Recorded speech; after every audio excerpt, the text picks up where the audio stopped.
Hey everybody, welcome to Massimo Motivation. My name is Christopher Massimo, and today we're going to talk about the do's and the don'ts of quarantine dating. So stay tuned.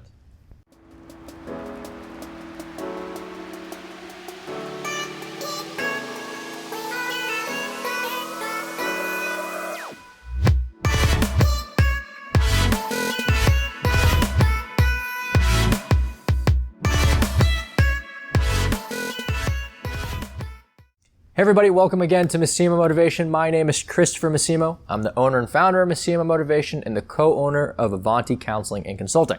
And today we're going to talk about the do's and the don'ts of quarantine dating. So we're going to jump right in. The first thing to do, FaceTime or Zoom or Skype if that's still a thing, but do some type of visual dating scenarios. Please, for the love of God, I know you've seen the Catfish Show or at least heard of the Catfish Show on MTV. Or the documentary or whatever Neve came out with. But if you're not FaceTiming, if you're not doing face-to-face interactions for these dates that you're going on, you're not doing them right. And don't tell me that you can do the same thing over the phone. No, you can't. There's plenty of research out there, not super hard to find, on the importance of eye contact, on body language, on facial expression, and the like. And those are all really invaluable things when it comes to dating, especially in a quarantine world. So the next thing is go online to places with like-minded interests, okay? So while, you have your Tinders, you have your Bumbles, I don't even know what the other ones are because there's so many of them now that are not Tinder and Bumble. I guess Facebook counts sort of, people meet on Facebook. Technically, I met my girlfriend on Facebook. Go to places where typically you will find people who are like you. Start there, and here's why, okay? It could be a Facebook group, maybe, I don't know. Go where people are like you because the conversation starter is built in. It's already baked for you. So you have this entryway that's not, hey baby, how are you? Or hey beautiful, or something like that. Like you have something of substance to actually start a conversation with. And again, this is assuming when I say dating in a quarantine world, you're actually serious about building a relationship with somebody, okay? If you're not, then you're watching the wrong video. But if you are, then those conversation starters that are actually substantial matter for first impressions and for getting off on the right foot. All right, number 3, go to places if you are gonna go out that are also with inherent shared interests. So you like to work out, gym's a good place. Wear a mask, but gym's a good place, right? If you like art, go somewhere where art is. What I see a lot of people doing, even in a quarantine world, which already didn't make sense before a quarantine world, is going to bars and clubs and places like that. Now listen, if you're out for a good time, if you want to just get out and have some fun, go to those places. If you're looking for a serious relationship or to really get to know somebody, you're not going to like the odds on meeting somebody of substance at those places. And that doesn't mean they themselves as humans don't have substance, but people who go out to those places typically are not looking at that time for those types of committed relationships.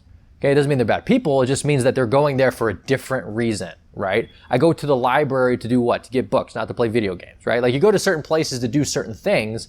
Bars and clubs are typically not meant for, hey, tell me about, your favorite season.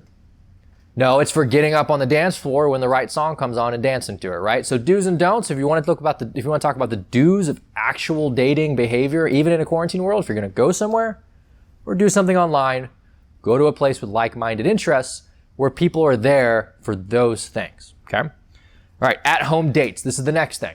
If you are currently dating somebody, so we're going to transition. If you're currently dating somebody and maybe you don't feel comfortable going out and doing things, but you also don't live together, at-home dates. Throw on the FaceTime, cook some food, be a little romantic about it, dress up, maybe have a theme. Like you can do things, you have a phone, don't lie to me, you're watching me on YouTube. You can do things with the person you're dating visually. Make it visual. Get off text message. Get off it. Look at the human being. Be a part of the human being's experience. Do something together on FaceTime, Zoom, or Skype if that's a thing. Okay, last thing. You have tech, set it up. So this is kind of in relation to all the other points that I brought up. You have technology because you're watching me on YouTube. Set it up to where you can meet people and interact with people the right way. Again, that doesn't mean a bunch of random text messaging apps. Like get your own phone number, contact people who actually want to date, look for people in the right places, and set up all your technology to make those things happen. All right, the next don't is don't tell me that you can't focus on a relationship right now. That is total BS, and you know it if you're being honest with yourself.